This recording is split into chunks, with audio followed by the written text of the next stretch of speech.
வணக்கம். 5 மணி செய்திகளை வழங்குவது நான் ஸ்ரீராம். முதலில் இந்த நேரத்திற்கான தலைப்புச் செய்திகளை பார்க்கலாம். மக்களவை தேர்தலை முன்னிட்டு தேமுதிகவுடன் அதிமுக கூட்டணி பேச்சுவார்த்தை. KP முனுசாமி, தங்கமணி, வேலுமணி உள்ளிட்டோர் பிரேமலதாவுடன் சந்திப்பு.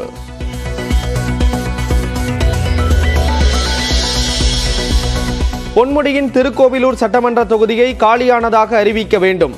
சட்டப்பேரவை செயலாளரிடம் அதிமுக சார்பில் மனு.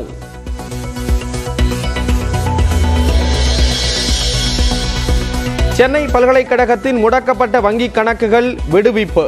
வருமான வரித்துறை நடவடிக்கையால் பேராசிரியர்களுக்கு ஊதியம் வழங்க முடியாமல் இருந்த நிலையில் நடவடிக்கை. போதைப்பொருள் கடத்தல் வழக்கில் தலைமறைவாக உள்ள ஜாஃபர் சாதிக்கிற்கு லுக் அவுட் நோட்டீஸ். விமானம் மூலம் வெளிநாடு தப்பிச் செல்வதை தடுக்க நடவடிக்கை.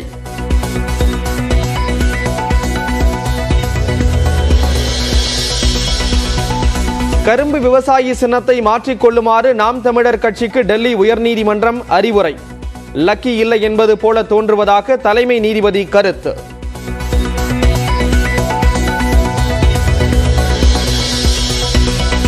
மக்களவை தேர்தல் தேதி அறிவிக்கப்பட்ட பின் புதிய அறிவிப்புகள் தொடர்பான அரசாணைகள் வெளியிடக்கூடாது. அரசு துறைகளின் செயலாளர்களுக்கு தமிழக தலைமை தேர்தல் அதிகாரி சத்யபிரதா சாஹூ கடிதம். 10-12ஆம் வகுப்பு பொதுத் தேர்வுகள் முடியும் வரை மாதாந்திர பராமரிப்பு பணிக்காக மின்னிறுத்தம் செய்யக்கூடாது.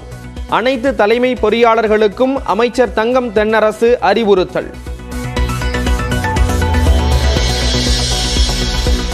முந்திரி ஆலை தொழிலாளியை கடலூர் திமுக MP TRVS ரமேஷ் கொலை செய்ததாக தொடரப்பட்ட வழக்கு. விசாரணைக்கு மேலும் 6 மாதம் அவகாசம் அளித்தது சென்னை உயர்நீதிமன்றம். பெங்களூருவில் உள்ள பிரபல ராமேஸ்வரம் கஃபேவில் மர்ம பொருள் வெடித்தது. ஹோட்டல் ஊழியர்கள் 3 பேரும் வாடிக்கையாளர் ஒருவரும் படுகாயம்.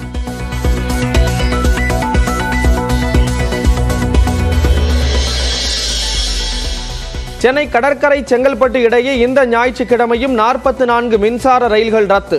காலை 11 மணி முதல் மதியம் 3:15 மணி வரை புறநகர் ரயில்கள் இயங்காது என அறிவிப்பு. சென்னை கெருகம்பாக்கத்தில் உள்ள தனியார் பள்ளிக்கு வெடிகுண்டு மிரட்டல். இமெயில் மூலம் கோவையில் உள்ள பள்ளிக்கு மிரட்டல் விடுக்கப்பட்டதால் வெடிகுண்டு நிபுணர்கள் சோதனை.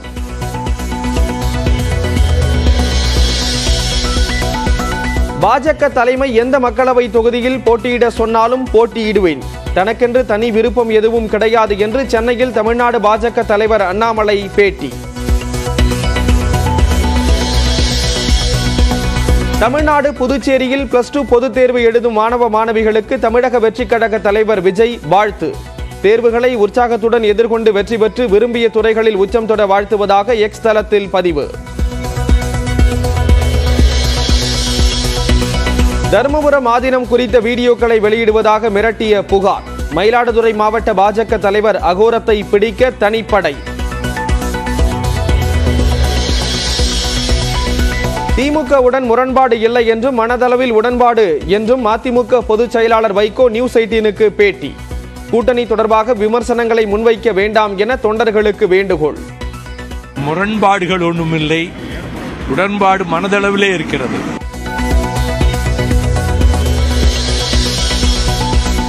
தொகுதி பங்கீடு தொடர்பாக திமுக VCK இடையே நாளை 2ஆம் கட்ட பேச்சுவார்த்தை. 2 தனி தொகுதியுடன் ஒரு பொது தொகுதியையும் வழங்க வேண்டும் என கோரிக்கை வைத்து வரும் VCK. O பன்னீர்செல்வம் அவரது மகன் ரவீந்திரநாத்திற்கு எதிரான சொத்து குவிப்பு வழக்கை உயர்நீதிமன்றம் விசாரிக்க தடை இல்லை.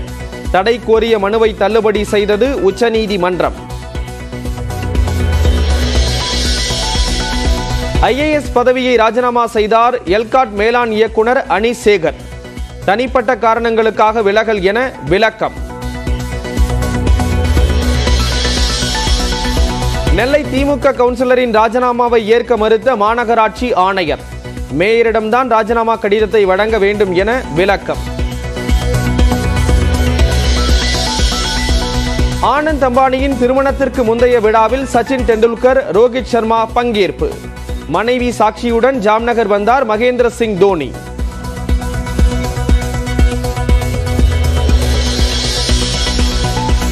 மதுரையில் எய்ம்ஸ் கட்டுமான பணிக்கான டெண்டர் இறுதியானது. இம்மாத இறுதியில் கட்டுமான பணி தொடங்கும் என செயல் இயக்குனர் ஹனுமந்தராவ் தகவல்.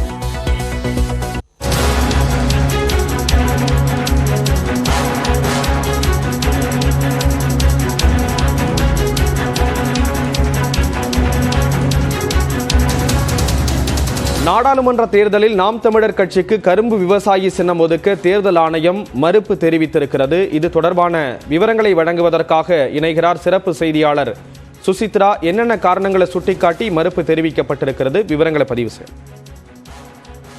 மக்களவை தேர்தலில் நாம் தமிழர் கட்சிக்கு கரும்பு விவசாய சின்னம் ஒதுக்க வேண்டும் என்ற ஒரு கோரிக்கையை வலியுறுத்தி நாம் தமிழர் கட்சி சார்பாக டெல்லி உயர்நீதிமன்றத்தில் இந்த மனுவானது தாக்கல் செய்யப்பட்டது.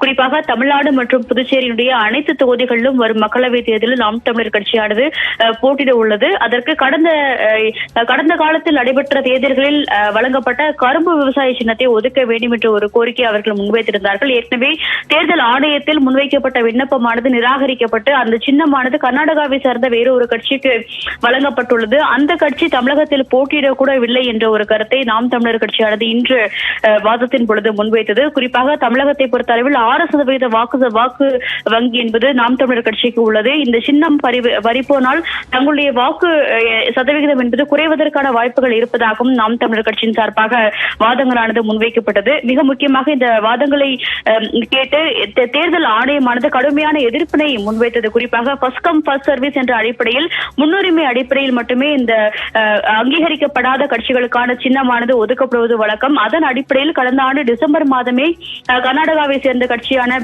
பிரக்யஜா கட்சியானது இந்த சின்னம் கோரி விண்ணப்பிருந்தது. ஆனால் நாம் தமிழர் கட்சி பிப்ரவரி மாதம் தான் அவர்கள் விண்ணப்பத்தை தாக்கல் செய்தார்கள் என்ற ஒரு கருத்தை தேர்தல் ஆணையமானது முன்வைத்திருந்தது.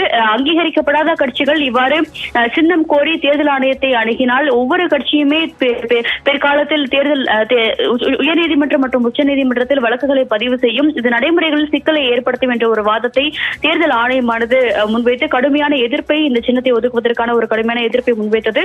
அப்பொழுது வாதங்களை கேட்ட தலைமை நீதிபதி மன்மோகன் இந்த சின்னம் நாம் தமிழர் கட்சிக்கு லக்கியாக இல்லை போல, உடனே நீங்களே மாற்றிக்கொள்ளுங்கள் என்ற ஒரு கருத்தை அவர் முன்வைத்தார். மேலும் முதலுரிமை அடிப்படையில் மட்டுமே இந்த சின்னமானது கர்நாடகாவை சேர்ந்த கட்சிக்கு ஒதுக்கப்பட்டுள்ளது. அவ்வாறு இருக்கும் பொழுது இந்த தேர்தல் ஆணையத்துடைய நடவடிக்கைகளை எவ்வாறு கேள்விக்குறியாக்க முடியும் என்ற ஒரு கேள்வியும் தற்பொழுது உயர்நீதிமன்றமானது எழுப்பியிருக்கிறது. மிக முக்கியமாக கர்நாடகாவை சேர்ந்த பாரதிய பிரஜா ஐக்கியதாவிற்கு சின்னம் ஒதுக்கப்பட்டது என்பது நடைமுறையை பின்பற்றிதான் செய்யப்படுவது என்ற ஒரு கருத்தையும் தலைமை நீதிபதி முன்வைத்திருக்கிறார். மேலும் தேர்தல் ஆணையத்துடைய விதிமுறை பதில்கள் அடிப்படையில் இந்த சின்னம் ஒதுக்கப்படுவதற்கான உரிய காரணத்தை அவர்கள் வழங்கியிருக்கிறார்கள் என்ற ஒரு கருத்தையும் அவர்கள் முன்வைத்திருக்கிறார்கள். இந்த நிலையில் தற்பொழுது இந்த வழக்கினுடைய தீர்ப்பு என்பது அதிகாரப்பூர்வமாக ஒத்திவைக்கப்பட்டுள்ளது. எழுத்துப்பூர்வமான உத்தரவுகள் என்பது இந்த விவகாரத்தில் பிறப்பிக்கப்படும் எனவும், அதே சமயம் இந்த நாம் தமிழருடைய கட்சிக்கு சின்னத்தை வழங்குவது குறித்து மறுபரிசீலனை செய்வதற்கான ஒரு கோரிக்கை என்பதை தற்பொழுது உயர்நீதிமன்றமானது நிராகரித்திருக்கிறது. மிக முக்கியமாக இந்த வழக்கில் இன்னும் ஒரு சில வாரங்களில் அந்த மக்களவை தேர்தலானது அறிவிக்கப்பட உள்ள நிலையில் மீண்டும் தங்களுடைய விண்ணப்பத்தை பரிசீலனை செய்ய வேண்டும் என்ற ஒரு கோரிக்கையை இன்றைய வாதத்தின் பொழுது நாம் தமிழர் கட்சியானது உயர்நீதிமன்றத்தில் முன்வைத்தது. ஆனால் அந்த கோரிக்கையை தற்பொழுது உடனடியாக உயர்நீதிமன்றத்தினுடைய தலைமை நீதிபதி மன்மோகன் தலைமையிலான அமர்வானது நிராகரித்திருக்கிறது.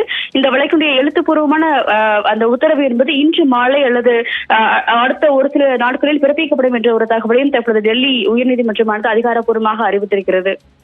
விரிவான விளக்கமான விவரத்தை கொடுத்தீங்க சுசித்ரா, நன்றி.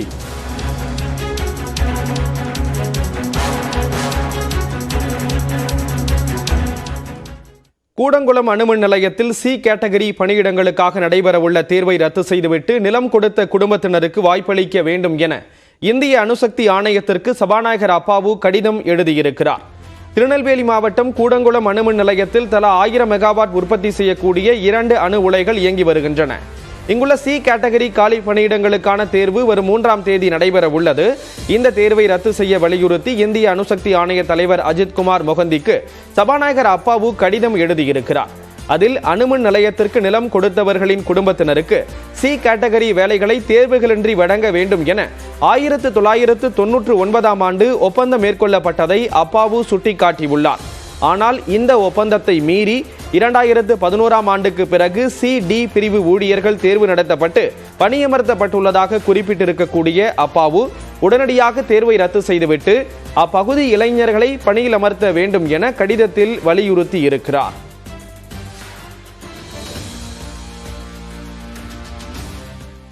சென்னையில் உள்ள தனியார் பள்ளிக்கு இமெயில் மூலம் மீண்டும் வெடிகுண்டு மிரட்டல் விடுக்கப்பட்ட சம்பவம் பரபரப்பை ஏற்படுத்தி இருக்கிறது. கடந்த மாதம் 8ஆம் தேதி சென்னையில் உள்ள 13 தனியார் பள்ளிகளுக்கு இமெயில் மூலம் வெடிகுண்டு மிரட்டல் வந்தது. வெடிகுண்டு நிபுணர்கள் நடத்திய சோதனையில் அது வெறும் புரளி என தெரிய வந்தது. இந்த நிலையில் போரூர் அருகே கெருங்கம்பாக்கம் பகுதியில் உள்ள PSBB மில்லனியம் என்ற பிரபல தனியார் பள்ளிக்கு இன்று இமெயில் மூலம் வெடிகுண்டு மிரட்டல் விடுக்கப்பட்டுள்ளது. தகவலின் பேரில் பள்ளிக்கு விரைந்த போலீசார் வெடிகுண்டு நிபுணர்களின் உதவியுடன் தீவிர சோதனை நடத்தி வருகின்றனர். இதனிடையே கோவை வடவள்ளி அருகே உள்ள தனியார் பள்ளிக்கும் வெடிகுண்டு மிரட்டல் விடுக்கப்பட்டது. காலப்ப நாயக்கன் பாளையம் பகுதியில் உள்ள PSBB பள்ளிக்கு இன்று பிற்பகலில் மின்னஞ்சல் மூலம் மிரட்டல் வந்தது. இதையடுத்து மோப்பனாய் உதவியுடன் வெடிகுண்டு நிபுணர்கள் சோதனையில் ஈடுபட்டனர்.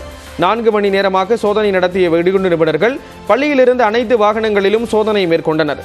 இதையடுத்து வெடிகுண்டு மிரட்டல் வெறும் புரளி என போலீசார் தெரிவித்தனர்.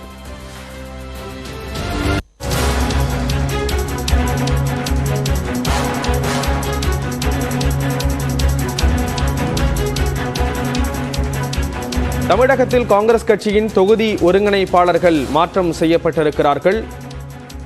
39 தொகுதிகளுக்கு 39 பேர் நியமிக்கப்பட்டிருந்த நிலையில் அதில் 7 பேர் மாற்றம் செய்யப்பட்டிருக்கிறார். 7 தொகுதிக்கு புதிய நிர்வாகிகள் நியமனம் செய்யப்பட்டிருக்கிறார்கள். நிர்வாக காரணங்களுக்காக இந்த மாற்றம் செய்யப்பட்டிருப்பதாக காங்கிரஸ் கட்சி தரப்பில் கூறப்படுகிறது. இது தொடர்பான விவரங்களோடு இணைகிறார் சிறப்பு செய்தியாளர் தமிழரசி.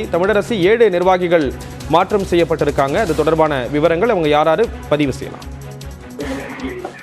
கடந்த ஜனவரி மாதம் 7ஆம் தேதி தமிழகத்தில் 39 நாடாளுமன்ற தொகுதிகளுக்கும் ஒருங்கிணைப்பாளர்களை தொகுதி வாரியாக காங்கிரஸ் கட்சியின் அகில இந்திய தலைமை அறிவித்திருந்தது. இந்த நிலையில் இதில் 7 தொகுதிகளுக்கு இந்த பழைய நிர்வாகிகளை மாற்றி புதிய நிர்வாகிகள் அறிவிக்கப்பட்டிருக்கின்றனர். குறிப்பாக தென் சென்னை, கிருஷ்ணகிரி, ஆரணி, கோயம்புத்தூர், விருதுநகர், தூத்துக்குடி, தென்காசி ஆகிய 7 நாடாளுமன்ற தொகுதிகளுக்கு பழைய நிர்வாகிகளை மாற்றி புதிய நிர்வாகிகள் அறிவிக்கப்பட்டிருக்கின்றனர். குறிப்பாக தென் சென்னையை பொறுத்தவரை ஏற்கனவே செல்வம், துறைத் தலைவர் செல்வம் அறிவிக்கப்பட்டிருந்தார். அவருடன் சேர்ந்து இமய கக்கன் அந்த பணிகளை மேற்கொள்வார் என தெரிவிக்கப்பட்டிருக்கிறது. இதை தவிர்த்து கிருஷ்ணகிரிக்கு கோவை சிற்றரசு, ஆரணிக்கு விஜயன், கோயம்புத்தூருக்கு ரவி, விருதுநகர் தொகுதிக்கு அசோகன், தூத்துக்குடி தொகுதிக்கு அமிர்தராஜ் மற்றும் தென்காசி தொகுதிக்கு காமராஜ் ஆகிய 7 தொகுதிகளுக்கு புதிய நிர்வாகிகள் அறிவிக்கப்பட்டிருக்கின்றனர். குறிப்பாக இதில் ஏற்கனவே அறிவிக்கப்பட்டிருக்கக்கூடிய சில நிர்வாகிகள் உடல் நலம் சரியில்லாத காரணத்தால் பணிகளை மேற்கொள்ள முடியவில்லை என தெரிவித்திருப்பதன் காரணமாகவும் ஒரு சில நிர்வாகிகள் நிர்வாக காரணங்களுக்காகவும் மாற்றப்பட்டிருப்பதாக தகவல்கள் வெளியாகி இருக்கிறது. ஸ்ரீராம், விவரங்களை வழங்கியதற்கு நன்றி தமிழரசி.